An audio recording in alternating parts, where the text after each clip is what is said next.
एक छोटे से कस्बे में मिलने वाले मोमोज इतने स्वादिष्ट थे कि लोग उन्हें खाकर दीवाने हो जाते थे। लेकिन किसी को नहीं पता था कि उन मोमोज के पीछे एक खौफनाक राज छुपा है, क्योंकि जिस आदमी ने ये मोमोज बनाए थे वो मर चुका था। फिर भी हर रात उसकी दुकान खुलती थी। दोस्तों, कहानी तो अब शुरू होती है। एक छोटे से कस्बे में रात होते ही एक ठेला लगता था। उस ठेले पर मिलता था गर्मा गर्म मोमोज। ठेला लगाने वाले का नाम था विक्रम। विक्रम बहुत शांत और मेहनती इंसान था।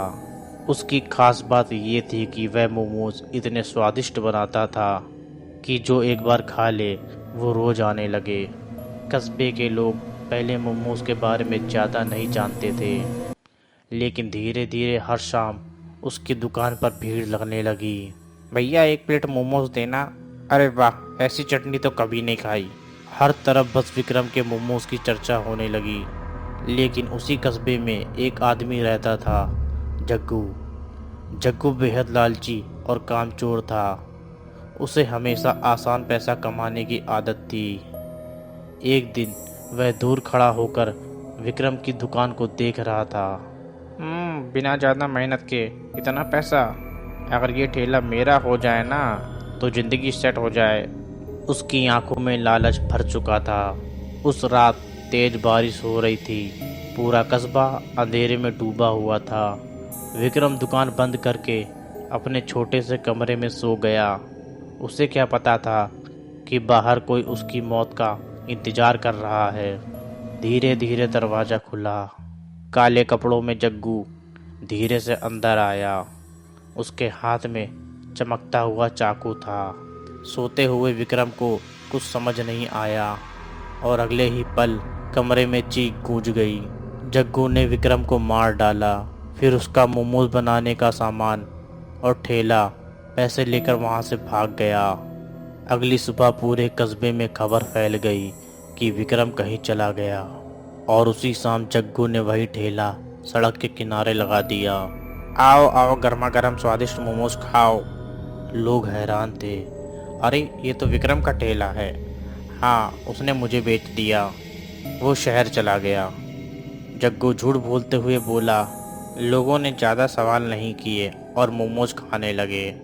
लेकिन उस रात कब्रिस्तान के पास ठंडी हवा चलने लगी।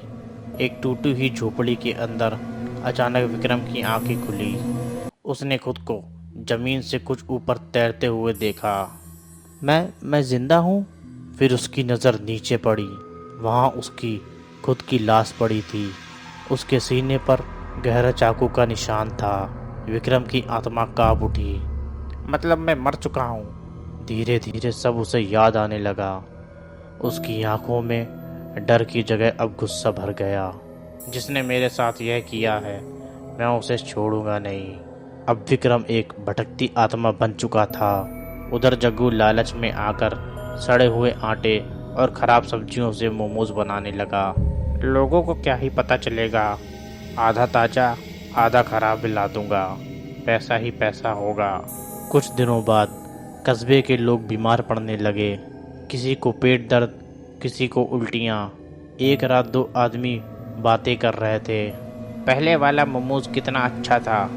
हाँ भाई, उसके मोमोज खाने के बाद कभी तबीयत खराब नहीं हुई। ये बातें सुनकर पास खड़ा विक्रम का भूत अब समझ गया। तो ये सब जग्गू का काम है। उसी ने मुझे मारा है। अब उसका गुस्सा और बढ़ चुका था। उसने फैसला कर लिया